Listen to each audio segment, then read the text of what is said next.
In the late 19th century, as the United States was transforming into an industrial powerhouse, one man quietly began building a business empire that would eventually dominate an entire industry. His name was John D. Rockefeller, and his influence would go on to shape not only the oil industry, but the very foundations of modern capitalism. Rockefeller didn't discover oil, and he didn't invent it. What he did was far more powerful. He understood how to control it. He saw order where others saw chaos. John Davison Rockefeller was born in 1839 in New York into a modest and somewhat unstable household. His father was often away and known for questionable business practices.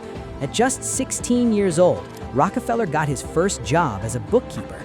It may have seemed like a small beginning, but it gave him something incredibly valuable: a deep understanding of how businesses operate. He learned how money flows, how profits are calculated, and how small inefficiencies can lead to big losses.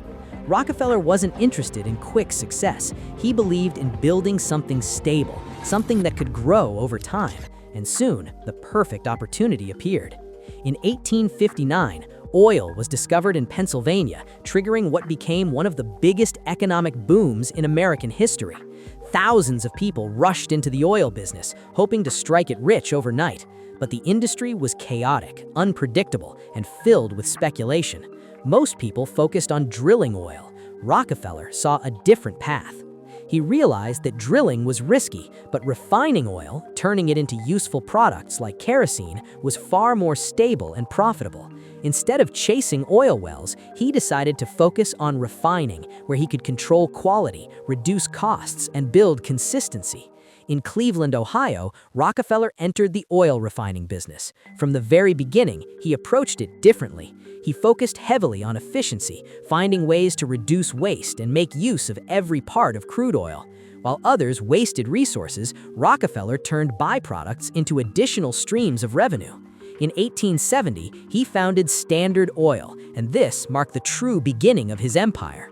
Rather than competing in a crowded market, Rockefeller began systematically taking control of it.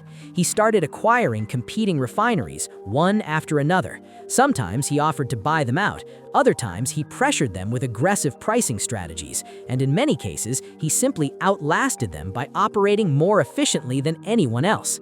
This strategy, later known as horizontal integration, allowed Rockefeller to dominate the oil refining industry.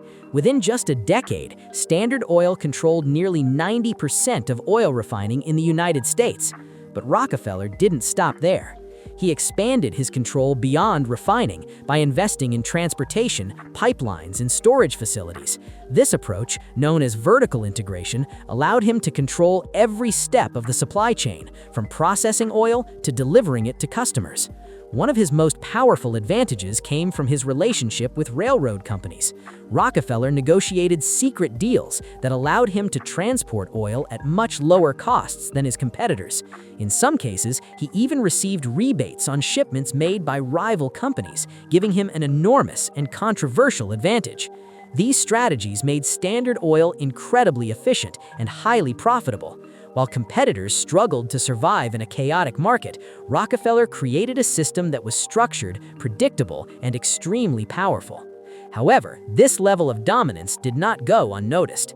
As Standard Oil grew, so did public criticism. Many people began to view Rockefeller not just as a brilliant entrepreneur, but as a symbol of monopoly power and corporate greed. One of his most vocal critics was Ida Targall, an investigative journalist who spent years studying Standard Oil. Her detailed reports exposed the company's secret deals, aggressive tactics, and its overwhelming control over the industry. When her work was published, it caused a national uproar. For the first time, the public began to fully understand how much power Standard Oil had accumulated. The question was no longer just about business, it was about fairness, competition, and control. Eventually, the U.S. government stepped in. Standard Oil was accused of violating antitrust laws, which were designed to prevent monopolies and protect competition. After years of legal battles, the case reached the Supreme Court. In 1911, a historic decision was made. Standard Oil was declared an illegal monopoly and was ordered to break up into 34 separate companies. At first glance, it seemed like the end of Rockefeller's empire. But in reality, it was far from it.